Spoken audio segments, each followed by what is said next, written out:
Walter Franco, lá em 1972, que é que vai nessa cabeça, irmão?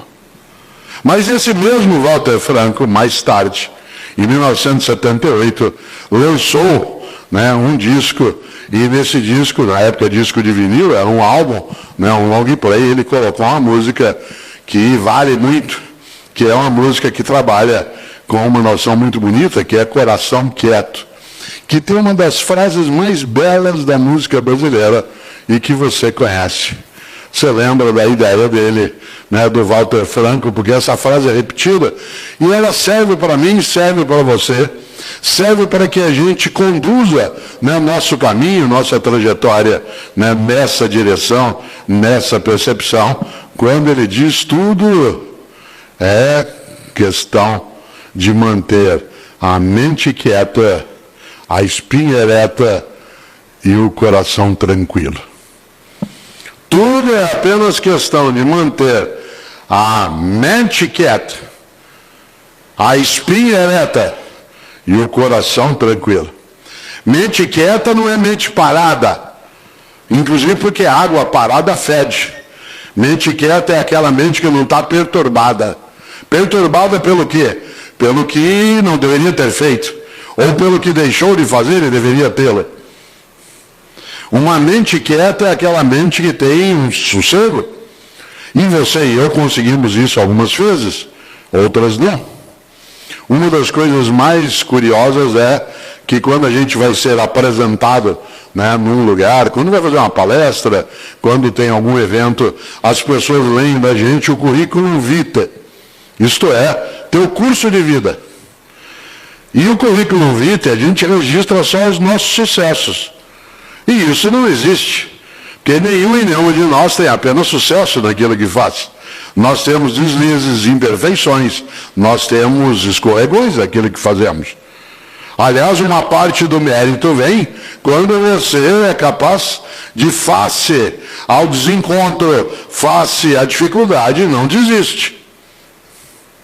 Quero lembrar, algumas pessoas confundem e esquecem que em larga escala, claro que vaca não dando leite, você precisa buscar, mas essa busca não é livre de dificuldade, de agonia, não é livre daquilo que te coloca em estado de tensão e até de equívocos, de erros. Tem uma frase que circula por aí que é muito estranha, que diz que a gente aprende com os erros. Claro que não. A gente não aprende com os erros, a gente aprende com a correção dos erros. Se a gente aprendesse com os erros, o melhor modo de aprender é errar bastante. E é claro que não. A gente aprende com a correção dos erros, especialmente com os erros das outras pessoas. Claro que se aprende com o seu próprio erro se der tempo. E há algo que eu aprendi, acho que você tem uma noção muito clara. Quantas vezes você erramos algumas coisas na vida, no afeto, no trabalho, no planejamento, na dedicação, no cuidado, com filhos, com filha, com amigos, claro. Eu nunca me esqueço de uma situação com o Pedro, em que eu até, sem querer, mas devia ter prestado mais atenção, dele tirei, né, a ideia de dedicação, esforço e mérito, porque ele estava fazendo, se não me engano, acho que 10 anos de idade. E ele ganhou de presente, não sei se vocês se lembram, existia há um tempo, uns aviãozinhos de montar. Né? Você ganhava de presente uma caixa que vinha com um aviãozinho todo desmontado e você montava. E ele ganhou aquilo e veio correndo para me mostrar aquilo. E eu peguei e fiz uma coisa absolutamente desastrosa. Eu montei. E quando eu terminei de montar, eu mostrei para ele sorrindo, e ele ficou olhando, entristecido. Eu disse, você não gostou? Eu falei, não. E ao modo dele, naquela idade, eu já não distingo mais o que de fato, né, era aquilo, como é que eu compreendi. Ele disse mais ou menos o que eu vou dizer agora. Você não devia ter feito isso. Primeiro, porque você é professor. E no lugar de fazer no meu lugar, você tinha que ter me ensinado a fazer.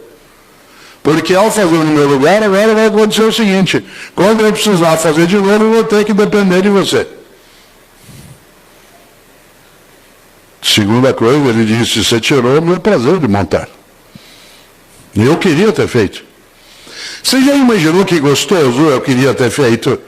Porque em algumas situações, essa ideia é de apenas deixar para outra que se cuide em relação a isso. E é claro que aquilo foi um equívoco da minha parte. Mas o que eu lembrei? Algo que vale para você e para mim. Teu erro não te define. Isto é, se você e eu erramos em alguma coisa, aquilo não é definitivo. Portanto, não há como não ser mais daquele modo. Não há como corrigir isso. Não há como reverter aquela condição. Teu erro não te define, meu erro não me define. Isso significa, sim, que eu sou capaz do erro, mas eu não sou capaz só do erro. Ainda assim, nenhum e nenhuma de nós é imune ao erro.